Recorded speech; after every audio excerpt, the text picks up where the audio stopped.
Hello everyone, welcome to my channel. इसमें हम देखेंगे इसका जुलाई 2021 का एमसीक्यूज़। ये मैं शेयर इसलिए कर रही हूँ कि जो भी ऑप्ट आउट किए हैं, जो अभी देने वाले हैं, उनको एक हिंट मिल जाए कि किस हिसाब से एमसीक्यूज़ आ रहा है, कि कुछ इससे हेल्प हो जाए आपके, मतलब जानकारी में आ जाए कि किस टाइप का एमसीक्यू पूछा गया है इस बार। तो एक जस्ट क्लू मिलेगा आपको पढ़ते वक्त कि क्या चीज़ ध्यान रख सकते हैं क्या नहीं। So this is my purpose of sharing. I hope it's helpful.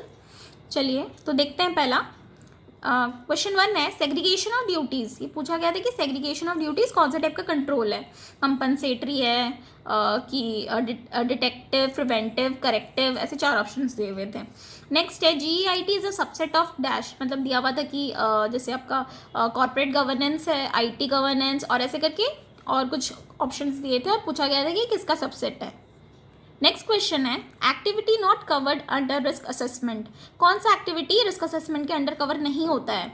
Options है risk identification, risk planning, risk analysis and risk priority.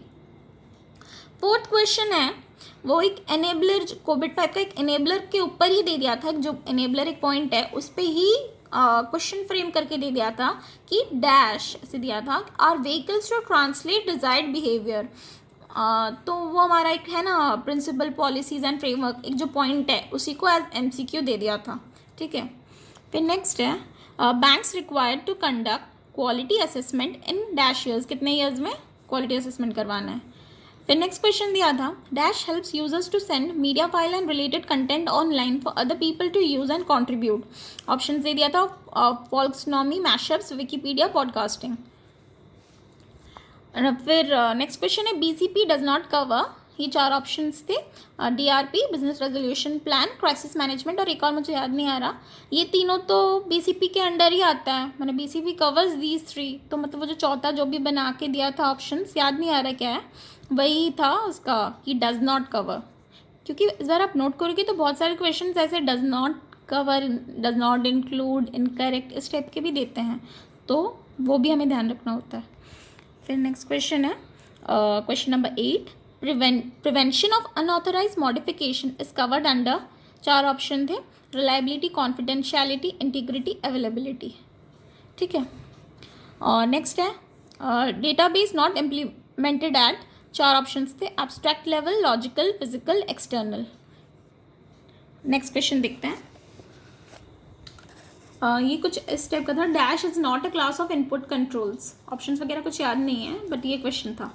फिर नेक्स्ट क्वेश्चन था dash technology use by banks to track exceptions. ये सब जो आपका ITF, snapshots और audit hooks, ये सब था ऑप्शंस और पूछा गया था ये वाला। फिर नेक्स्ट 12th है क्रेडिट कार्ड प्रोसेसिंग सर्विस, किसका एग्जाम्पल है। SAAS, IAAS, पास, नास, ये सब ऑप्शंस थे, ये किसके एग्जाम्पल है।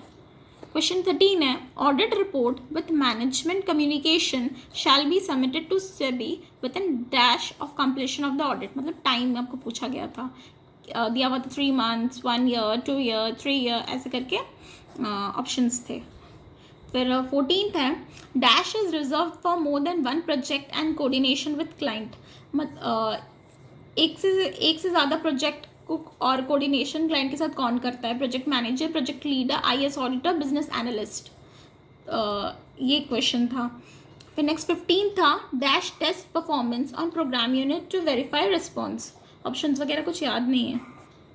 क्वेश्चन 16 ऑपरेशन ऑडिट ट्रेल के ऊपर कुछ पूछा था। क्वेश्चन 17 एक अजाइल मॉडल के ऊपर कुछ क्वेश्चन था। क्वेश्चन 18 एक बैकअप रिलेटेड कुछ क्वेश्चन था, मतलब कुछ पर्टिकुलर मतलब दे दिया था, और मतलब वो शायद डिफरेंशियल और इंक्रीमेंटल का कुछ पॉइंट था कि ध्यान नहीं एग्जैक्टली, बट ऐसे ही बैकअप से रिलेटेड, मतलब जनरली ये चारों बैकअप आपको पता होगा, और उसी का एक क्वेश्चन फ्रेम करके दिया था कि बताइए कौन सा बैकअप है। ठीक है, और एक लास्ट क्वेश्चन जो मुझे याद है dash refers to application and technology that is use to collect and provide access and analyse data and information about companies operations. तो ये कुछ क्वेश्चंस जो मुझे याद है, और कुछ क्वेश्चंस बच गए होंगे ज़्यादा से ज़्यादा, आई थिंक 3-4 क्वेश्चंस और बचे हैं, उससे ज़्यादा तो नहीं होगा। तो अगर आपको किसी को याद है जो ये देख रहा है वीडियो, तो आप भी कमेंट सेक्शन में लिख दीजिएगा कि बाकी अगर कोई रेफ़र कर रहा है जो फर्दर एग्ज़ाम देने वाला है तो उसको भी हेल्प हो जाएगा। और आंसर्स मैंने इसीलिए नहीं डिस्कस किया बिकॉज मैं पूरी तरह से श्योर नहीं हूँ, तो इसीलिए मैंने अभी कुछ आंसर्स नहीं बताए। ये क्वेश्चन आपको बता दिया है कि जस्ट एक आपको एक ब्रीफ आइडिया हो जाए कि आप ऐसे आप प्रिपेयर कर सकते हो जो भी अपकमिंग ऑप्ट आउट करके एग्ज़ाम्स दे रहे हैं। तो आई होप ये आपके लिए वीडियो कुछ एटलीस्ट यूज़फुल रहे और इससे आप अपने प्रिपरेशंस में एक आइडिया आपको मिल जाए। Thank you for watching.